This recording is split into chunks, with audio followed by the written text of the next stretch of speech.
Happy Sunday, my friends. I hope you're doing okay. I hear some babies crying. I watch them grow. They'll know much more than I'll ever know. And I think, what a wonderful world. All right, hope y'all are doing all right out there. Sorry, I heard a baby crying and got distracted and got segued into a song. Now, I wanted to just say thank you to each and every one of you out there who has shown me nothing but love and nothing but support over the last couple days. You know, I am in shock and awe at two things. I'm in shock and awe that Warner Brothers would have even had the audacity to put out a statement like that. They've set themselves up, unfortunately, for a lot of issues. They do not know how many receipts I have for interactions that I've had. They do not know the people that I've been talking to. They do not know a lot of the people that I have that are willing and able to take part in the investigation, and that unfortunately is something that is ultimately going to jam them up in a big way. It was a bold move for them to go out and flat out call me a liar in a sense and say that I was not attempting to, or at least to not call me a liar, but to say that I was attempting to not communicate or attempting to avoid the investigator or not cooperating with the investigator. It's the worst kind of spin that you could put on a situation like this, because I've got the receipts to prove that at every step of the way, there's been clear communication as to what it is that we've been attempting to do. And so they put themselves in a really weird place, I'm not going to lie. And it really sucks because ultimately what's going to happen is somebody's going to get thrown under the bus for that statement that they put out. And if you notice in that statement, there was not a single quote from Walter Hamada. There was not a single PR statement that was put out. So, as seems to be the way, and what I said about Walter Hamada throwing Joss Whedon and John Berg under the bus is absolutely true. But as seems to be the way, they probably intend to throw somebody's poor assistant under the bus for being the one that had to press send on that email. And that's unfortunately how it goes. It's gross. It's really gross. But the only way to cut through the PR spin is to hit it with hard fact, hard evidence, and to let people know, you're not playing games. So it's a really weird game. It's a sad and desperate game, but it's a predictable one. And they are simply being reactionary now, which is obviously not a good look. I made it very clear weeks before, or at least, on August 21st, 5 days before I was to go in and talk to the investigator, that I would be doing my due diligence. I would be vetting the situation and making sure that the investigator was indeed a third party and a fair and impartial individual.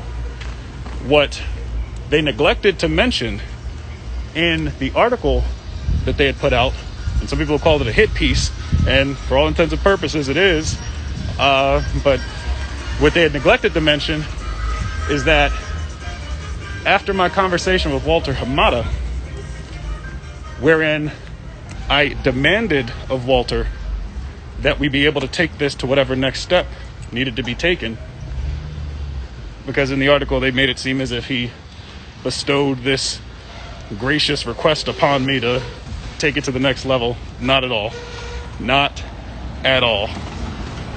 After finally pinning him down and saying, would you be willing to support an investigation into what I'm relaying? And he and I had talked in great detail about Joss Whedon. We talked in great detail about Geoff Johns. We talked in great detail about John Berg. And his excuse for the situation with Geoff Johns was, well, Ray, I worked with Geoff on Shazam. I don't really think that he would do that sort of stuff or be that sort. And I go, Walter, you weren't there. I'm telling you, you weren't. You were not there when the man used back channel communication to call me into his office and made the veiled threat to my career. You weren't there for that. I said, you weren't there when Geoff Johns contacted me in 2018, a year and a half after Justice League, while I was shooting True Detective, to gloat, using back channel communications to gloat that there'd be another cyborg being used in the DC universe in a show that he was producing. I said, Walter, you weren't there for those things, so you can't tell me about it.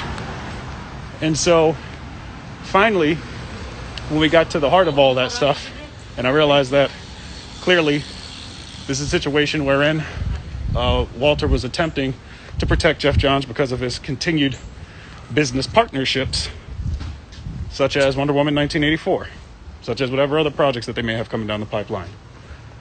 I ended up saying, listen, this is just what I need. And so when he wanted more specifics about what was said and who said it, I refused to give him such specifics. I said, Walter, this is sensitive information. I said, the people that have stories to tell need to be protected. And so he did not escalate the situation in Warner Media. I received a phone call from the head of HR, the vice president of HR, and the vice president of labor relations from Warner Brothers. I had a 2-hour initial conversation with them wherein I detailed beat for beat, gave them names of people that they should interview, all of these things. And so, you know, the fact is I've got so many details that I can put to these stories, and I'm willing to do it face to face. All right. So when having to combat that with generalized statements, generalized press releases, it's an impossible task for them to do. And so since they've opened up the can of worms, there are going to be certain things that I'm now going to be saying publicly, not about the specific experiences in Justice League, but in how the things have been handled up until this point, since I've come out with my allegations about Joss Whedon, Geoff Johns, John Berg. And if you remember, I had left in quotation marks and others. And there was a very specific reason why I put and others in quotation marks when I mentioned the Warner Brothers, the Warner Media investigation. So you guys, I appreciate the love and I appreciate the support. I'm not going to stop fighting. I've had so many people reach out to me, both personally and people who I don't know, professionals in the industry who have reached out and said, I know you're telling the truth. I know you're telling the truth, because they know the people that we're dealing with. And so they're encouraging me to go on. You guys are encouraging me to go on. I'm going to keep fighting the good fight, but I'm going to fight it with hard fact. I'm not going to fight it with emotion like they're probably wanting me to do. I'm going to fight it with hard fact. I'm going to fight it with logic. I'm going to fight it with common sense, because obviously that's the only thing that can cut through the nonsense, right? That's the only thing that can cut through those sorts of weird blanket statements that people make. So, you know, I will say, shame on them for doing that. And if they are hoping that I sue them so that they can go on and ask a judge to put a gag order on me until all this stuff is done, they've got another thing coming. I don't care what the situation ends up being. You're not going to keep me quiet. So, that, and because I have not given them all the information, right? They're trying to figure out exactly who's telling me what and what I know and what I'm willing to say.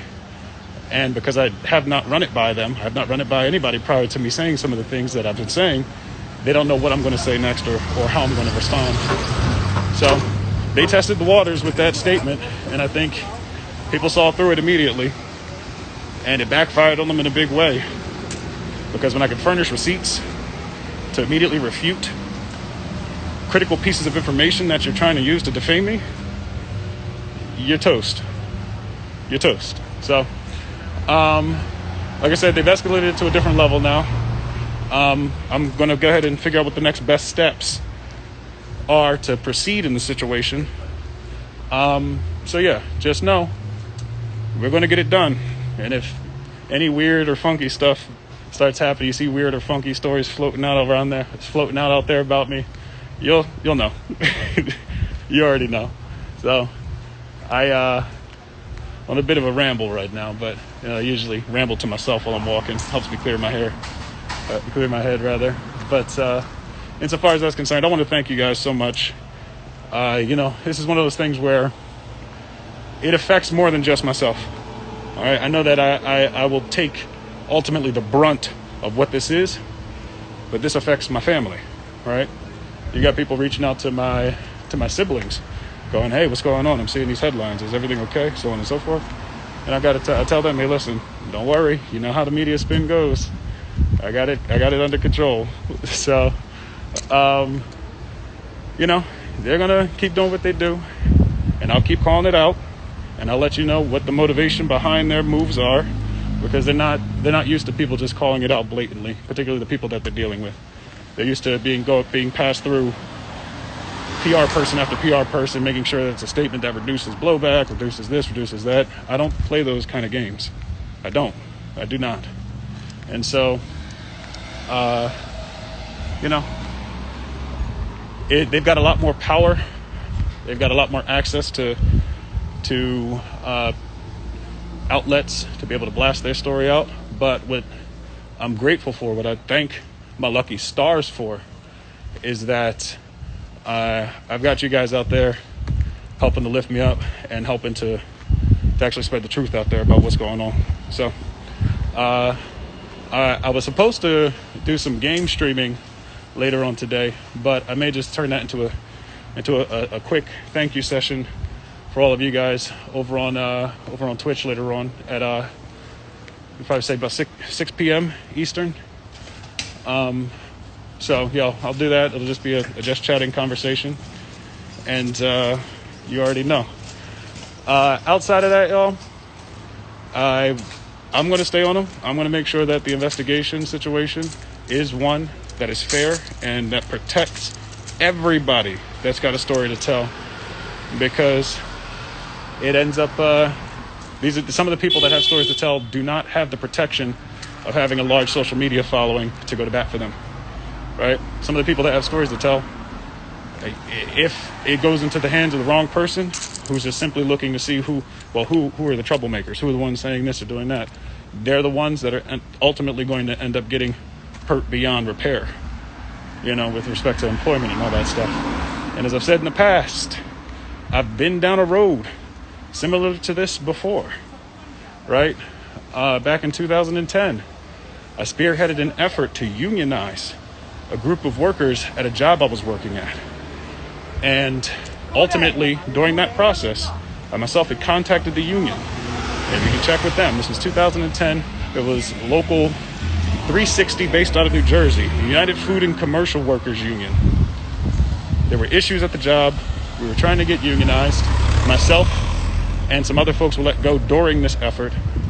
And we took that situation all the way to the National Labor Relations Board. All right? This is not stuff that I play around with. And I'm lucky that I've got SAG-AFTRA on it, because a lot of these calls, a lot of this information has been directed to them as well. So I'll be reaching out to them to make sure that we can coordinate our efforts to make sure that this does not escalate into simply a smear campaign. Because, if they can't buy you and they can't bully you, the only thing they can try to do is discredit you. So we're going to go ahead and get it done one way or the other. So I'm walking uphill, my heart rate's going up. So anyway, thank you guys again. I appreciate the love. I appreciate the concern. I'd be less concerned, and because I already know once we get it to the people who are actually going to be impartial, the people at Warner Media, and I say Warner Media, not Warner Brothers, because there was an issue with respect to us being told that the investigator was working for Warner Media. And then I found out that it was a person working for Warner Brothers, and there's a massive distinction. And so there was a lot of floundering back and forth in email conversation as to who this person was actually working for. So the one thing I cannot have happen, the one thing I will not do, is rush through a situation like this simply for them to throw two individuals who they no longer have any business ties with under the bus in order to protect other individuals who were at the company and who may still be at the company. And that's the bottom line. So I appreciate it. I'm gonna stop rambling. I'll see you guys later on today. Be well. Until next time, my friends. Peace. You know.